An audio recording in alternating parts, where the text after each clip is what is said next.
and maybe I don't know how that part of Suno Mhm. works. Like, you could tell there was some other things going on in addition to the track itself. So I don't know if he was putting those things in, or Suno had done Mhm. that to it. If it was gonna get cut up any more than that, but it was like Mhm. super obvious that that was basically Well, that I was s 8 bars of the track clearly, right. like 16 bars of the track clearly. Did y'all see the video with Curtis King? And that's how I first saw it. Is Curtis King, it was like, look at this. And he played the K Fresh, Yes, the K Fresh yes. So I video. did see that one. And Yeah. then he played the Timbaland video. And he specifically said, listen to the tag. He said, listen to the boop, boop, boop, boop Yes. tag. And it was just literally the bass line, the drum, everything was the I same. And it don't was think like, he knew that was a tag. I don't think I don't think he Timbaland knew that knew. was a I don't think he knew. tag. But he picked Yeah. it up. People picked it up and was like, oh, yo, you took that man's beat. And The what I thought was whole super dope beat. was Curtis King interviewed him. The guy. The guy, yeah, he interviewed Yes. K Fresh. Yeah. And people, were all in the comments as soon as this whole thing happened, were like, well, maybe Timbaland reached out. Y'all assuming maybe Timbaland, was trying to get a guy a shout out and blah, blah, blah. K Fresh came on and was like, Timbaland ain't do none of that. None of that. So whatever y'all assuming, Timbaland ain't Yeah. do any Yeah. of that. He set the record The straight on man the said he whole didn't thing. know how to feel about You it. know how to fit. Oh, no, no, no. But there's this lawyer named Ryan Schmidt, right? I put it on my Instagram today. No, not this one. Yeah. Ryan Schmidt. He's a lawyer. So he wrote this thing. Dear Suno and Timbaland, do better.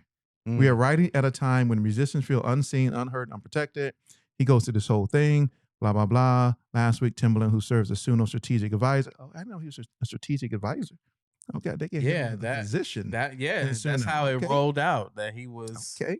Shared a troubling video in which he took K Fresh's original song, uploaded into Suno's AI platform once again. Timbaland stated, I'm not using people's beats and music and Right. things like that. And that was the whole issue with Beat Club and the things that he was doing, collecting all this music. And so they thought it was going to be, loaded up into Suno, which it was loaded up into Suno, right? Exactly. Which is so crazy. Exactly what people That's so said was crazy. gonna happen is exactly what happened. That's right.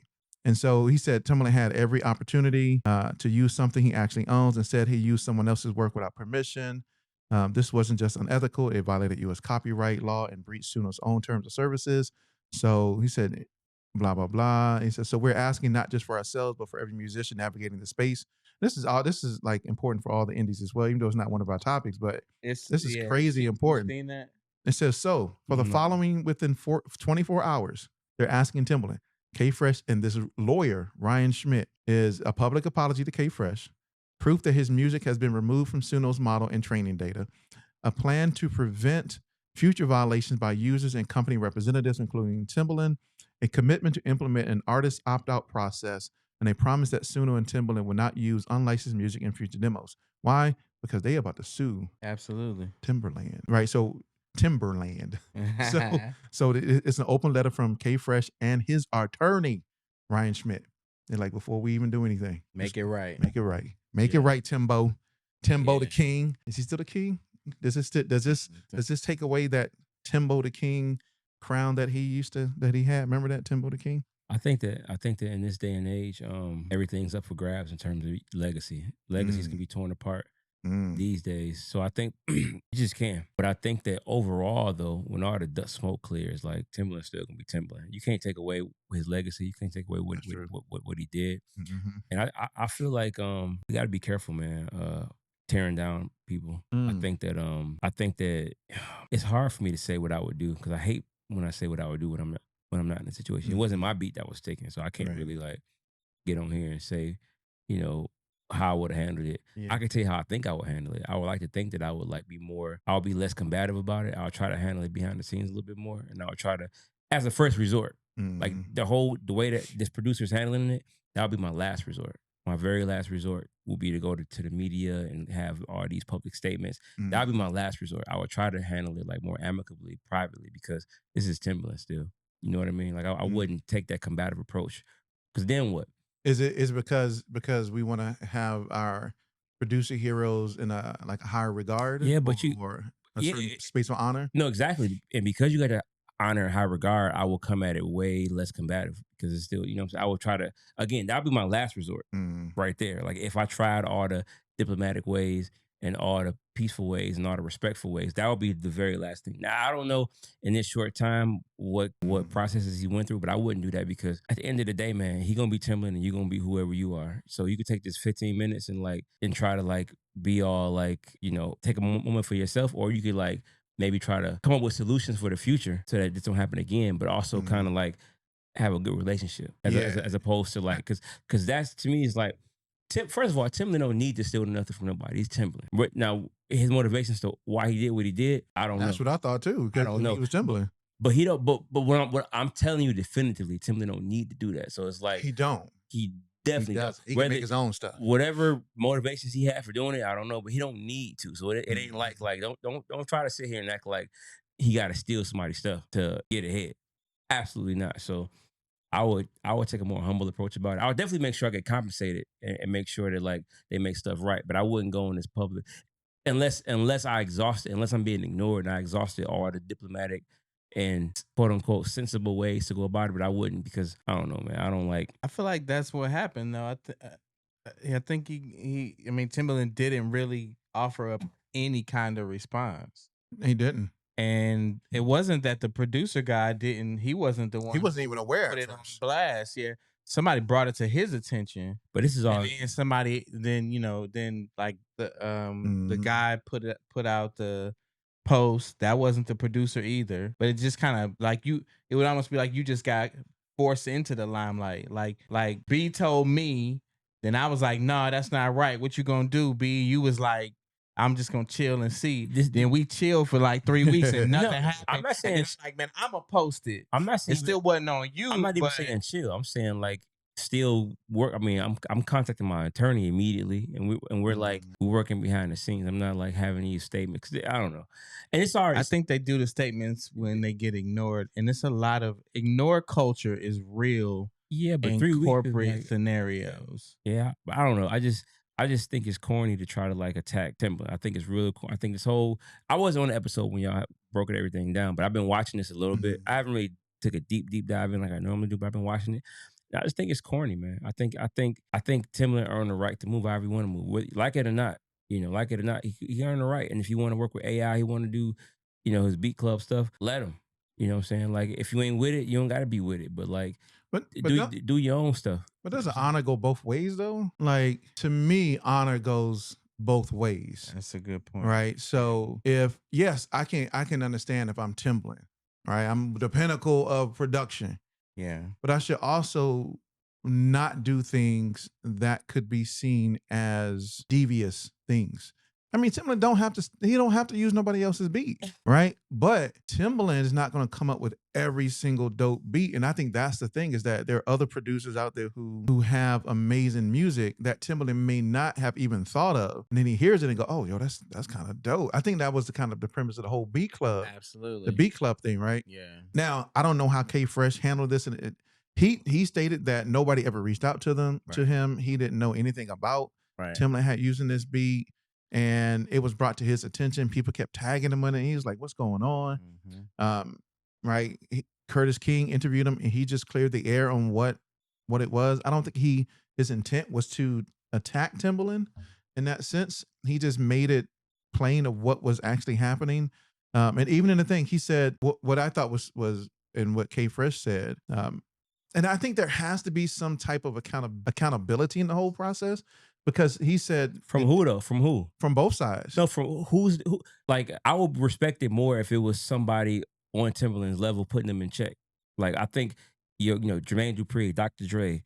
Well, it is you can't hold nobody in check, but somebody but y'all down there cut it out, man. Yeah, but I don't think that's the case though. Cut it out. I ain't trying as a consumer. I'm not trying to hear that, man. And let it all play out. If I haven't read the statement. But if that was the thing, it wasn't playing out. It just all this stuff is just unfolding. Well, yeah, it's unfolding now. It's happening in real time. It's unfolding now. But the only reason why it's unfolding, I mean to cut you off, but the only reason why it's unfolding is because people found out. Yes, that's what I'm saying. Timbaland would have never said nothing. The guy said, "I haven't heard from anybody." I haven't heard from anybody. He hadn't reached out to anybody either. But he knew that it was now on blast, and you would think in a damage control type of way that maybe somebody from Timbaland's No, camp. I'm gonna get my attorney to contact them immediately and send a cease and desist immediately. He could have. Now that I don't know what I'm transpired. not going to social media right away. That's my last interviews. That's my last resort. Yeah, because And it is a resort. I'm not saying it is a resort. don't do it. I get it. But that's at the very end of the. And after I exhausted all possible, and even then though, it wouldn't be that big of. Because my thing is real quick. My thing is like I got so much confidence in what I'm doing and myself that I'm gonna be okay. You know, I don't need to use that as a moment to propel myself. I'm gonna propel myself off my own talent. I'm just gonna set the record straight. At the end of the day, that was my beat that Timbaland used. That's what he did. I'm definitely gonna set the record straight, but I'm not gonna take it no further than that. That's all. Yeah, at all. That's all the interview was. He just set the record straight. But even then, though, I'm gonna let them make this right. I'm gonna have my attorneys go and make this right. Yeah, and that's what. And it may take it may take a while. Yeah, that's what I think Ryan Smith is trying to do in this situation. But I think what was interesting in that whole video that it came to light, and Timbaland said that he didn't know who the producer was. And that he played the beat on What's live. interesting is that he said he got it from a producer. From a producer. But even before that. But not the guy whose it is. Even before that, he said that on the live or whatever this conversation was, he said that when he played the beat on live, Ghostface hit him up and was like, yo, who beat is that? That beat is super dope. K-Fresh set the record straight. He was like, but Ghostface knows me. And I know Ghostface. We know each other. So he was like, why didn't Timbaland just tell him that K-Fresh made it? One, Timbaland probably don't know who K-Fresh is. He probably does, probably don't. I don't know. But he said that Ghostface hit him up and was like, yo, who beat is that? But K-Fresh said that him and Ghostface absolutely 100% know each other. And I just thought that was kind of odd. And all he did was just set the record straight. He was like, but nobody ever contacted me. He said, so I don't know what's going on through this whole thing. And now you can start to see that there's a thing happening on social media, because it used to be a place where people go and make beats and post their beats online. Now you got people who make beats online and now they're cautious. Oh, he says an artist sent it to him. What artist? They probably ripped it from his. It says, Timbaland said, I shared a post where I used a song that I believe was fully owned by the artist who sent it to me. Who's the artist? He said, out of pure excitement to explore, transform, collaborate, I ran it through Suno to show that this tech can openly create possibilities. I didn't monetize. I didn't release it. I didn't try to claim ownership. He said, I was genuinely inspired. He says, but I now understand that the song's beat was produced by a producer named K-Fresh who didn't give consent, and that's on me. That's the same type of thing where you have people who use samples, and the question is, whose responsibility is it to clear the sample? Yes, that's whose a great responsibility? example. If you're the artist and I'm the producer, whose responsibility is to clear that sample? Great example. Is it yours as the artist, or is it mine as the producer? And a lot of times the general public will put it on the artist, and the artist is like, I didn't make the beat. Yeah. No, the sample should be cleared by whoever put the music out. That's the answer. Whoever's responsible for the commercial release of the music is responsible for clearing the sample. Technically, Point blank. Yeah, technically, it's the producer who's supposed to clear it. Or at least provide the information of where you got the clearance. Again, when you're putting it out, your first step should be, hey, call the producer. What's this? Trust but verify. You find out. Trust. Oh my God. And also verify. Trust but verify what they're talking about is the truth. But to me, whoever's responsible for the commercial release is responsible for the clearing of the sample. And they should be the final. Hey, where'd you get this from? Are there any samples in here? And if there are samples, where did you get the sample from? And did you already clear these samples? Timbaland said, provided it to me. I should have done my due diligence Always. before using it. Always. He got to say that. That's what he has to say. He has to say that. He has to say the right things. And that's as far as it should go, unless he want to do some legal charges, which is that's his prerogative if you want to do that. But as far as Timbaland go, he released a statement. He said, "My bad," and that's it. But all these critics that want to try to take him down and shut up, man. Like the problem with it was where people jumped on it the way they did is because people already have a problem with the whole AI. That's my point. As a whole, and then he literally found himself in a scenario that almost proves the point to a greater degree. As to what they were already Concerned about was two things. Number one, he was using music that was made by a person, not by AI, in an AI program.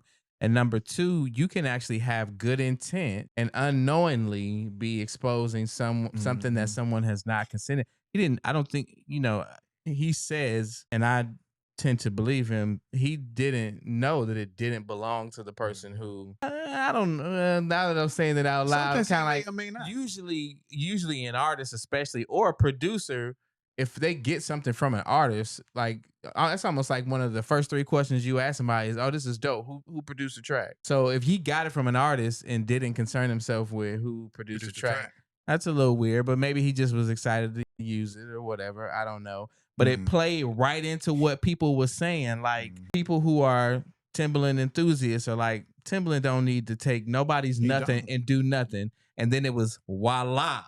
Look what happened though. He did what he got to do. Yeah.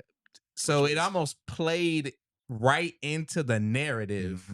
But like he said, he didn't. How much money did he make from it? Like how many records did it sell? No, he didn't. Yeah, he didn't make any money from it. But I think what people were concerned about was how he was using Suno and people's music in relationship to